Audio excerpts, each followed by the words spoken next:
Let's talk about Doom for the Super Nintendo, shall we? Do I think it's a good game? Rather, do I think it's a good version of Doom?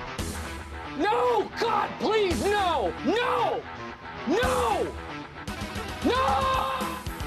Now don't get me wrong, the original Doom is a masterpiece that forever changed gaming. It was one of those pivotal moments in gaming history that paved the way for all first-person shooters after it. But the Super Nintendo version is just awful. After the title screen comes up, the game just starts. You can't select the difficulty, you can't select the level. There isn't much in terms of a gaming menu at all.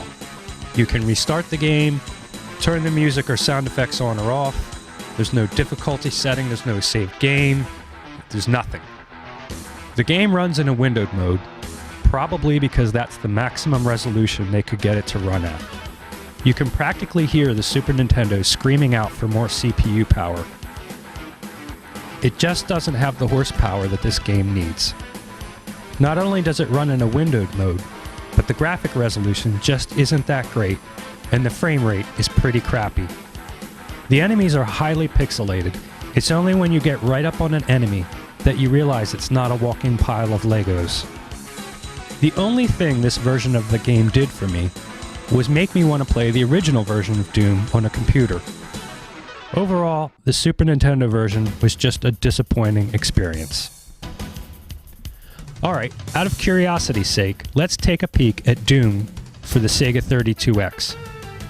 Actually, overall, this is okay. It's not great, but it's not the suckfest that the Super Nintendo version is. There are a couple things going on here that make this substantially better. The first big improvement over the Super Nintendo version is being able to pick both the difficulty and the level. Hello? Yeah, good stuff. They are rendering the floor and ceiling as well. Yeah, more good stuff. I would expect that. Next, it feels like the frame rate is better. Movement seems a little smoother. And lastly, though the game is windowed just like the Super Nintendo version, there's a textured border that actually does a lot to hide the fact that it's in a window. One big drawback to the Sega version is the audio. It's far inferior to the Super Nintendo version. Overall though, this wasn't nearly as bad.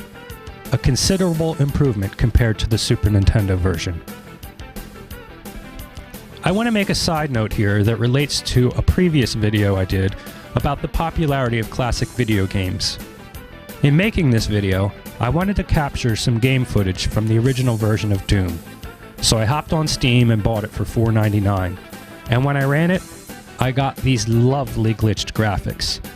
After Googling it, the answer was to download the latest version of DOSBox and replace the older version of DOSBox that Doom ships with. This is another reason why I like console retro games so much. You just plug and play. There's none of this bullshit. This is fucking bullshit. Okay? These fucking assholes, these fucking assholes! The fuck is their problem? So the bottom line is that Doom for the Super Nintendo, it's a steaming pile of crap. But surprisingly, the Sega 32X version, it's playable. It's not great, but it'll do.